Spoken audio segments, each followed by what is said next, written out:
Ministrice. Glejte, v prvi vrsti pričakujemo odstop gospe ministrice.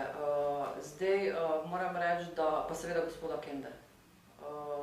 Tako da v tem trenutku jaz mislim, da sta se gospod Kopač in gospod Fajfarjeva lotila torej urejanja razmer in to je v bistvu tisto, kar je kamen spotike.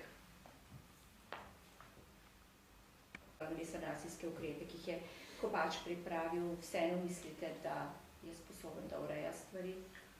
Glejte, je res že, da so zadeve v sanacijskem načrtu, bom rekla, skoraj da premalo zahtevne oziroma premalo optimistično zastavljene oziroma saj če gledamo, kar se tiče zmanjševanja stroškov materiala, vendar pa v tem trenutku mislim, da to ni zdaj vprašanje, ampak je vprašanje urejanja teh razmer na pediatrični kliniki in povrnitve zaupanja nazaj, torej staršev in pa bolnikov v